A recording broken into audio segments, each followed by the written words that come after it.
Igicamunsi ciza kuri wowe nanone wongeye gukomeza gukurikira Karungu TV, ndagira ngo tuganire muri aka kanya ku bindi bimera bivura byavuzwe. Hari umubumbe w'imbuto z'umutini zakoreshejwe ku kibyimba cya Hezekiya nk'uko nabivuze. Uyu muhanuzi yari arwaye, uyu muhanuzi w'Imana yamuzaniye ubutumwa bumubwira ko agiye gupfa. Umwami Hezekiya yaririye Imana, maze Imana iramwumva, imuha isezerano ko yongerewe imyaka 15 yo kubaho. Ijambo rimwe riturutse ku Mana, gukozwaho urutoki rumwe n'Imana, byari bihagije kugira ngo Hezekiya ahite akira.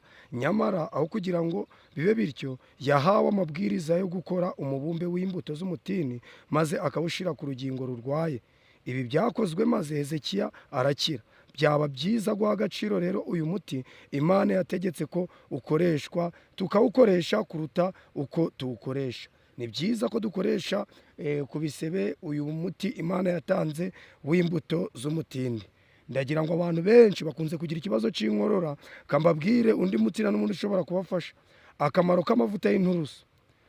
Umuvandimwe wacu, mushiki wacu, yaranditse mu gitabo kimwe cyitwa Ubutumwa bwaturanijwe umugabane wa 2 ku paje ya 341 isubi ya 2, yaranditse ngo akamaro k'amavuta y'inturusu. Mbabajwe no kumenya ko mushiki wacu ko atamerewe neza. Nta bundi bufasha namugiraho inama kuri iyo nkorora ye kirenze umutobe w'inturusu n'ubuki. Mu karahuri k'ubuki shiramo ibitonyanga bike by'umutobe w'inturusu, ubivange neza, maze igihe cyose inkorora ije ujunwaho. Nagiye ngira ibibazo bikomeye mu mihogo, ariko igihe cyose nakoreshaga iyi mvange mpita nkira mu buryo bwihuse. Nkoresha uwo mutobe inshuro nke gusa, maze inkorora igakira. Nukoresha uyu muti uzihindukira umuganga. Nugerageza ubwa mbere ntukire, uzongera ugerageze. Igihe cyiza cyo kunywa uwo mutobe ni mbere yo kuryama. Iyi rero ni ibaruwa ya 348 iyanditswe mu 1908, niho Ellen White cyangwa se yayandikiye uyu muntu wagiraga ibibazo by'inkorora. Namaze kukubwira ku muti nkoresha igihe ndwaye mu mihogo. Nywa ikirahuri cy'ubuki butetse, maze nkavangamo ibitonyanga bike by'umutobe w'inturusu. Igihe ngiye gukorora, mfata ikiyiko cy'iyi mvange, maze nkoroherwa mu buryo bwihuse. Igihe cyose nagiye mbikoresha kandi bigatanga umusaruro mwiza. Ndagusaba gukoresha uwo muti igihe inkorora ikumereye nabi.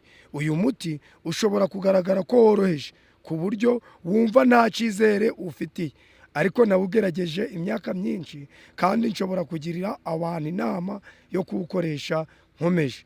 Nanone kandi jya wogesha ibirenge amazi ashushe yatekanwe n'ibibabi by'inturusu. Ibyo bibabi bifite umumaro ukomeye, kandi nubigerageza uzabona ko ibyo nkubwira ari ukuri. Umutobe w'ibibabi by'inturusu ni ingirakamaro, by'umwihariko igihe hari uburwayi bw'inkorora n'igihe umuntu ababara mu gatuza. Niba nshaka ko ugerageza uyu muti woroheje kandi utagira ikiguzi, ko uyu muti ni nk'ubuntu ugusaba. Iyi baruwa rero nayo ni Ellen White wayanditse, ni ibaruwa ya 20 yanditse mu 1909. Iyi baruwa yandikiwe umukozi wandikiwe iriya yo haruguru na n'ubundi nari maze kukubwira.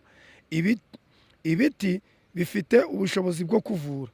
Uhoraho yagiye ama umuco ku byerekeye ibintu byinshi. Yanyeretse ko amavuriro yacu akwiriye kubakwa ahantu hirengeye kugira ngo agere ku musaruro mwiza, ndetse akwiriye gukikizwa n'imirima migari irimbishijwe uburabyo n'ibiti. Bavandimwe rero, nguko uko buri muntu wese ashobora kwihindukira umuganga yivura akoresheje ibimera mu butaraga bwabyo.